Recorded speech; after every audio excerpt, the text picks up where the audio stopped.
Man, I have not been on here in a while. It is good to be back. Winter's coming.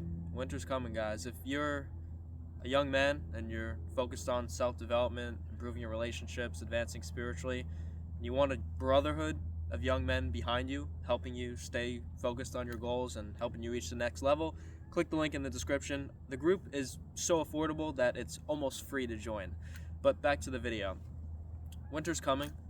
I always used to think, I used to view winter as this time of death.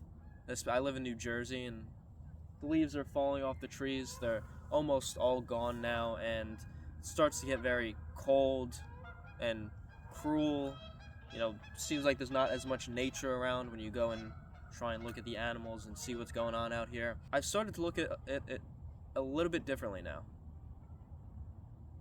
What if the 4 seasons and it getting colder and things kind of recycling, because it never stays the same, right? I travel to Florida a lot, so a lot of the time weather is similar there. It's usually most of the time sunny and then also rainy, but here winter is cold, it's grim, it's cloudy, it's rainy. What if that winter depression of a deep rest, because depression is kind of like deep rest, what if that is meant to be? What if we're supposed to go through the 4 cycles and the 4 seasons? Everything starts to die, or at least it seems like it, and then it starts to be spring again, and then it starts to get a little bit nicer, and then it's summer, and then it's beautiful, then it starts to become fall, it's a little bit chillier, and then it's cold, and it's kind of like you got the cycle of life in the form of season. And then also bringing it to emotionally, during the winter time, I find myself usually a little bit less energy, but at the same time it depends on the day. Sometimes I have low energy, and then there's other days where it's like, dude, it's winter, let me lock in, let me stay motivated. And so my question to you is, how do you want your life to be this winter? Winter's a few months, it's not that long. As we all know, time goes by incredibly fast, and this present moment that we're existing in now will never come back. But throughout this experience, how do you want to experience winter? Do you want it to be another winter of difficulty and sadness and depression? Or do you want it to be a little bit lighter, a little bit more, let me focus on what I actually want to do and build, so that once spring starts to come around and nature looks a lot better and everything feels better, the sun's shining more, it's not as cloudy, it's not as rainy, it's not as gloomy, what do I want to have accomplished by then? And so I'm not going to sit here and tell you to sit in your room every single day in winter, just work and just do what you have to do to get by, and that's going to be your winter. Go out and do things, hang out with your friends, your relationship partner, whatever you have going on for yourself. But also ask yourself, what do you want to accomplish? Because it's easier to get a lot lazier in summertime, I've realized, because it's so nice. I want to be outside every single day when it's summer, and I often do. A lot of the work I do is on my laptop and on my phone, and so even nowadays, I was sitting on my porch taking calls all morning, and I don't want to change that. And so during this winter, I'm probably even going to still make the time go outside and walk, despite it being cold, gloomy, and whatnot. But then you have to ask yourself, usually when I'm in winter, do you usually just sit inside? Do you usually just kind of close up? If so, what do you want to do differently? And so for me, what I'm going to do this winter is I'm going to make sure I get out. Is it going to be really cold, and is it going to be uncomfortable? Am I going to have to wear a hat and gloves when I go out and I am going on my walks and going to nature? Yes. Is it going to be a lot muddier and gross out than I would like it to be? Yes. But that's not within my control. If I had to choose it to be nice and sunny, I would choose that, and for it to be warm, but it's not that way. But I'm just going to retreat inward? But also, use this time to balance everything. Make sure you get out, make sure you get into nature, because I think this is our prime state as human beings. We spend so much time, I'll make another video on this more in depth, but we spend so much time inside at school or jobs or our business or whatever we do, and we're just so disconnected. We're so disconnected from being out here. We've gotten so disconnected that I talk to people who don't enjoy nature anymore. I find so much fulfillment in just sitting on this bench and just existing. About 30 minutes before I started recording this video, I was just sitting here.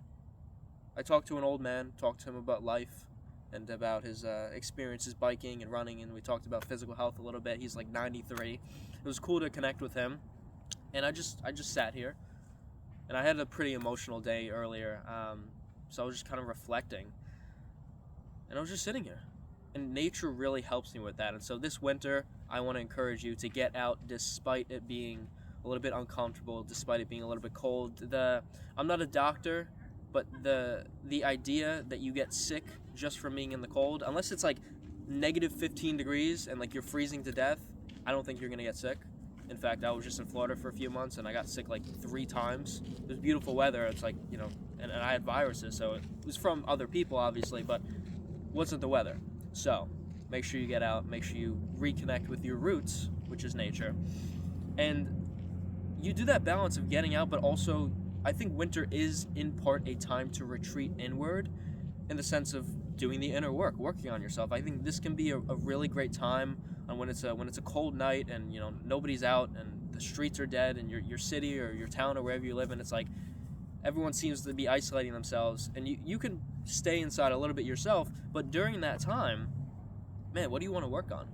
What insecurities have you been dealing with for the past few months, past few years? What are the relationship issues that you're going through? What are the difficulties that you're having in building the habits that you want to in your life?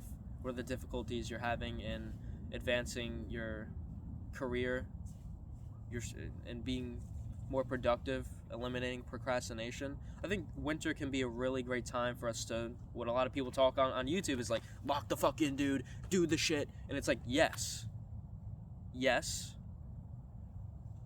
but balance. If you want to fully lock in, it's like work 24/7 winter, so that spring comes and it's like I don't really need to work as much, do that. If you want to balance things, do that. What I'm doing and what I think could be beneficial for you potentially is doing that nature reflection all the time. Winter is a beautiful time to reflect because you're not going out as much. It's not as nice out. There's not as many fun things to do. I don't want to say that objectively speaking, just general sense, and like social activities, not as much going on in the outer world. Man, do some reflection. What do I want for myself? What do I want to start to work on? And you start doing those things. Day in and day out, getting better 1% each day, figuring out, how do I navigate this? How do I start to incorporate this habit into my life? How do I start to finally overcome this addiction that I've been battling for 5 years? And I just let it keep getting to me. What are the steps I need to take to start to change that? To start to change me, to start to evolve? Because change can be scary. Change is usually scary. Because you're going from what you're so comfortable doing to then doing something completely different, and oftentimes something that you have never done or tried before. And so it's like, dude, it's uncertain. What's going to happen if I do this? Because you're letting go of your when you grow as an individual in any way, shape, or form, even if you're letting go of a part of you that you aren't fond of, you're still letting go of something. And us as human beings, man, we're attached. That's why we care about social relationships and relationships with people so much, because we get attached to things, to identities, to people, and none of this is bad. But in the process of letting go of anything and our old selves, it can still be a very tedious, difficult, mental, emotional process. You're taking who you were and essentially scrapping that. You're, in a sense, dying and being reborn, as spiritual and as woo-woo as that might sound. I felt like that's what happened to me. I felt like when I was 16 and I finally overcome the depression that I was dealing with for 3 years straight, I think when I was essentially getting better and I was finally starting to work on myself, I really got to a place of fulfillment in my life because I decided that I wanted something different from myself. It was difficult to start to do new things and incorporate new habits and change the way I viewed myself and the world and people and my social anxiety and my depression. But looking at it in a new way was so beneficial, and then it ultimately led me to completely overcome my depression and then take the social anxiety from here all the way to here. And the way I did that, obviously, was by talking to more people. You can read as many books as you like about learning new knowledge, which is absolutely incredible and insightful, and you should do that. But it's not the only thing. There's the practicality aspect to it. We need to take action. We take a knowledge, because that was another thing that I dealt with early in my journey. When I was 16, I took in too much information and thought I was the shit, and I was so intelligent, but I wasn't applying it. So I wasn't seeing the results that I wanted to. And then after I started to apply it, then I was like, oh, this stuff really does work. But back to that concept of kind of being like dying and death and being reborn, I felt like that happened for me. Oh, I don't say this to people often, but occasionally when I meet somebody new and I have a really good connection with them, like there's certain people that you meet and like 5 minutes after you meet them, you're just like, we have some sort of connection. Like we have a soul-to-soul connection, or we're having a really good conversation. This could be romantically, or in most cases, for me, in the way I'm talking about it, it's been like just something that turns into a friendship or some sort of business relationship or some sort. But before I started to work on myself, I never had that. I was never able to talk to somebody and feel any sort of actual connection with somebody, because I didn't know who I was. I didn't know what I wanted to do with myself. I didn't really understand or care to understand anything. I was just suffering all the time.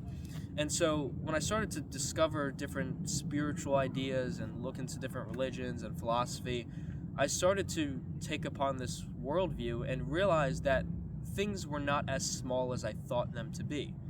I mean, I felt like in middle school I was bullied all the time, I lost all my friends, I spiraled into depression, and things just sucked. But things just sucked because of the experience that I was going through. But I equated that to, the world sucks, I suck, I'll never be good enough, I'll never have a girl care about me, I'll never have friends that care about me, and I'll always be alone. But I don't feel that way anymore. I've had plenty of amazing relationships with people, romantically as well as friendship-wise. There's a lot of people that really value my presence and what I do, and what I bring to the table and talk about in conversation. And there's also other people that don't. I mean, there's plenty of people that see my self-growth and hate it. But there's also so many people that I know support me because I'm so much different than I was before. Circling back to what I was talking about of that soul-to-soul connection when you first meet somebody, I lost my point before, I got it now. Occasionally when I meet people like that, I sometimes say to people, man, I wish that you met me when I was 13, when I was 14, when I was 15. Because if you saw me then, and then you saw me now, you wouldn't be able to recognize me. I am a completely different, I feel like my personality has changed. I feel like in every way, shape, or form in which I view the world and people and myself is completely transformed. And all of this to say, you can do that too. Any of us at any point in time can choose to change. Now, for a lot of us, it's very difficult, and I talk to people all the time who, on the surface level, don't want to change. Deep down, they do because they're struggling, but on the surface level, they're so used to what they've been comfortable with and the way they've been living their lives that it's so difficult to identify and then take the first step to make your life a little bit of a better place. But I promise you that it is one of, if not the best decision that you can make this winter as we're going into these times, and you could say these dark times for some of us, and where more people feel a little bit lonely, where inevitably you might be more isolated at times. This is your chance and your opportunity to look inside and say, what do I want for myself? How can I transform my life in these little ways or completely? Man, if you can go upon and take it upon yourself this winter to completely transform yourself as a person and be unrecognizable once spring rolls around,